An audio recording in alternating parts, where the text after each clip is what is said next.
In 1934, the Pattison family steel business in Kansas City had ground to a halt. The family dug up their savings from baking powder cans in the backyard, packed up the family, and moved to Pavilion, Wyoming to begin breaking ground on land they had acquired in 1906. Therefore, the Depression brought the Pattison family to Wyoming. But they did come out during the Depression, and that's one thing Dad did say, was that they came out because of the Depression. Oh, that's right, so that they could farm and for the family, Yeah. keep them. In 1934, school teacher Charles Deckert looked around the community of Hastings, Nebraska. Wheat fields in the entire state had turned to dust. He saw the writing on the wall for his teaching position and knew he had to make a change. H.D. Comstock, the manager of the Riverton Irrigation Project, encouraged Charles to apply for land in the Riverton district. That spring, Charles left Nebraska and began homesteading near Ocean Lake in Fremont County, Wyoming. The Dust Bowl brought Charles Deckert to farm in Wyoming. My dad was raised in western Nebraska, and he wanted to farm like his dad. Due to the drought, he did not have the opportunity.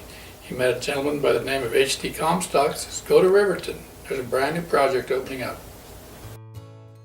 They came for water, and with that water, the promise of prosperity. The desperation of the Depression and the Dust Bowl created the turning point that transformed the desolate high desert plateau of Fremont County into the productive farmland made possible by the Riverton Irrigation Project. Located in Fremont County in central Wyoming, the Riverton Irrigation Project began in 1906 when the Wyoming State Engineers Office developed a plan to irrigate 265,000 acres along the Wind River.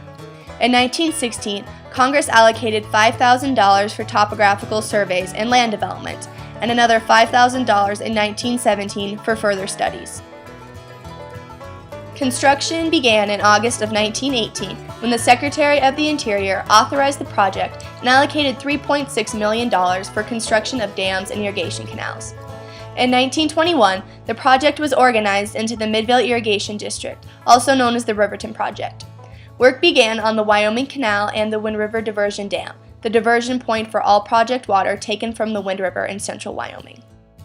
Difficult conditions hampered the construction process. Rock-hard soil caused machinery to continually break down. Temperatures dropped to -40 in the winter, then soared above 100 in the summer, and rain and snowstorms regularly shut down construction. Despite these difficult conditions, the work was completed in May of 1923. Experts doubted the success of the project given the difficult conditions. One man grumbled in a letter to Interior Secretary Hubert Work, "A useless endeavor to reclaim sagebrush land that lies in an altitude of 5,000 feet, prohibiting the successful growing of almost everything but alfalfa hay." Reclamation Commissioner Elwood Mead said, "The successful settlement and development of the land is therefore the most serious problem connected with this project." The Bureau recognized that the project was headed to failure due to the lack of settlement and use. Farmers in the 1920s and early 1930s were not willing to utilize the land and water that the Riverton Irrigation Project had to offer due to the difficult growing and living conditions. The turning point that caused potential farmers to reassess the viability of the Riverton Irrigation Project was the combination of the Great Depression and the Dust Bowl. On Black Tuesday, October 29, 1929, the stock market crashed on Wall Street, beginning the Great Depression.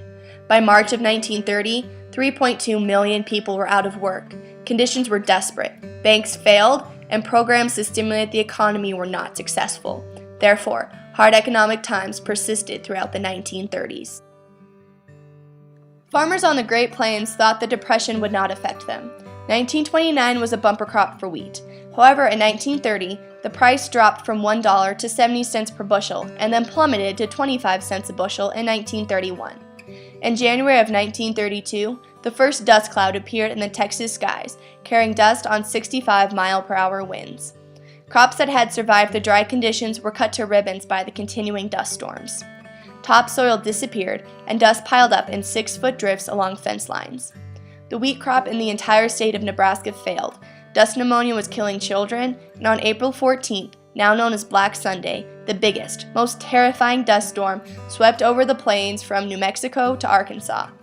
Locals felt like it was the end of the world. People on the plains gave up and began relocating their families. One refuge for Americans escaping the Depression and the Dust Bowl was the Riverton Project because irrigation water was readily available. These families found land and water, but did not immediately find comfortable living conditions in Wyoming.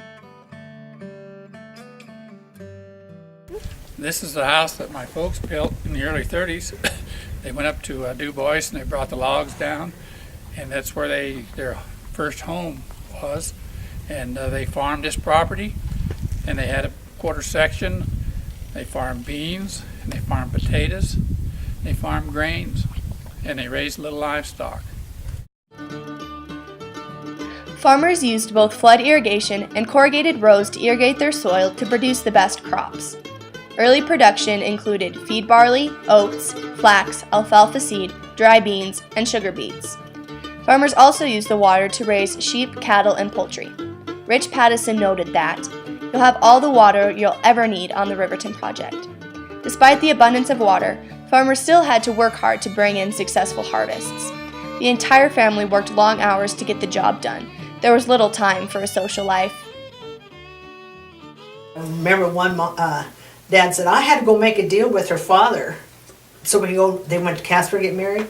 I had to pick a date that she would be free to get out of the bean field, hoeing beans before they could go to Casper. And then when they got married, she had to come back finish the pulling job. the beans.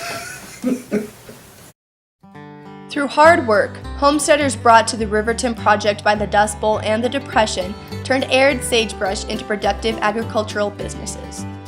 This turning point helped change the project from a failing agricultural experiment to a productive farming enterprise. The project first delivered water to users in 1925, but only one farmer claimed water for 80 acres.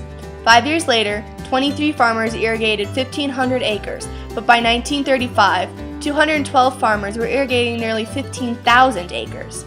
At the end of the Great Depression in 1941, 490 farmers irrigated over 37,000 acres.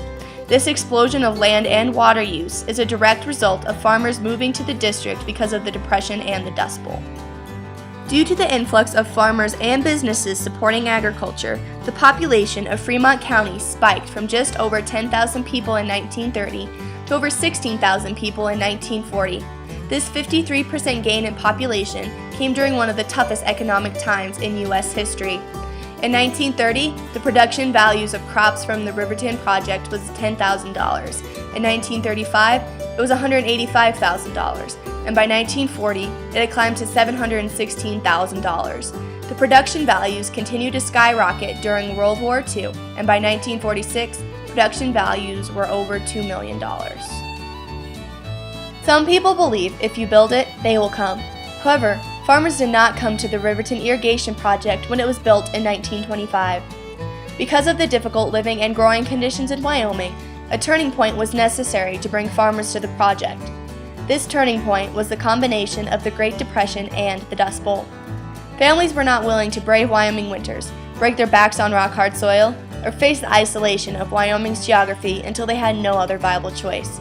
But those who were strong enough and enterprising enough to take advantage of the Riverton Irrigation Project and its delivery of reliable water transformed the dry, rocky soil into booming agribusinesses. These families include the Pattisons and the Deckerts. Richard Pattison's children, grandchildren, and great-grandchildren continue to work the land on thriving farms. Charles Deckert's sons, grandson, and great-granddaughter continue to irrigate their crops with water from the Riverton Irrigation Project. This would not have happened without the Dust Bowl and the Depression, leading families to try a different approach to farming in the West, plowing up the sagebrush and putting down roots for generations to come.